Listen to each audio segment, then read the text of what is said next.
Hi friends, welcome to our channel. இன்றைக்கி நம்ம இந்த வீடியோவில் 5 மினிட்ஸ் கூட ஆகாது சூப்பரான டேஸ்ட்டில் எல்லாருக்கும் பிடிச்ச மாதிரி ஒரு சைட் டிஷ் ரெசிபி தான் பார்க்க போகிறோம். பொட்டேட்டோ ஃப்ரை தான். ரொம்ப ரொம்ப சீக்கிரமாக செஞ்சிடலாம்.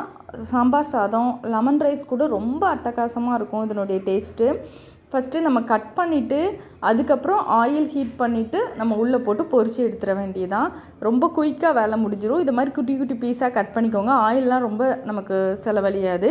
ஸோ நமக்கு விருப்பமான சைஸில் கட் பண்ணிவிட்டு இது கூட 1 ஸ்பூன் உப்பும் 1 ஸ்பூன் காரத்துக்கு மிளகாய் தூள் சேர்த்துருக்குறேன்.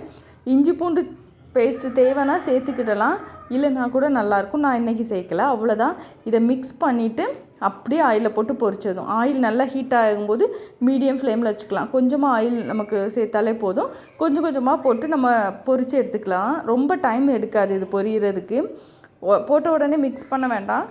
ஒரு 2லேருந்து 3 நிமிஷம் வெயிட் பண்ணும்போது ஒரு பக்கம் நல்லாவே வெந்துடும். அப்புறம் நெக்ஸ்ட்டு நம்ம திருப்பி மிக்ஸ் பண்ணணும் அப்படின்னா அந்த மசாலாலாம் உதிராமல் இருக்கும்.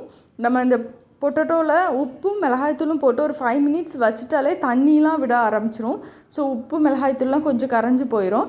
அதனால் நம்ம கட் பண்ணிவிட்டு ஆயில் ஹீட் பண்ணிவிட்டு உப்பு மிளகாய்த்தூள் போட்டு மிக்ஸ் பண்ணி உடனே போட்டு பொரித்து எடுத்துடணும். உப்பு காரம்லாம் நல்லா சூப்பராகவே நமக்கு அந்த உருளைக்கிழங்கோடு பிடிச்சி சாப்பிட்றதுக்கு சூப்பரான டேஸ்ட்டாக இருக்கும். நினச்ச உடனே இந்த பொட்டேட்டோ ஃப்ரை செஞ்சு சாப்பிட்லாம். சூடோடு சாப்பிட்டா ரொம்ப நல்லாயிருக்கும். லஞ்ச் பாக்ஸுக்கு கூட நம்ம கொடுத்து விடலாம். மதியம் சாப்பிட்டாலுமே நமக்கு ஒரு சூப்பரான டேஸ்ட்டில் இருக்கும். நீங்களும் உங்கள் வீட்டில் ட்ரை பண்ணி பாருங்கள். தேங்க்ஸ் ஃபார் வாட்சிங்.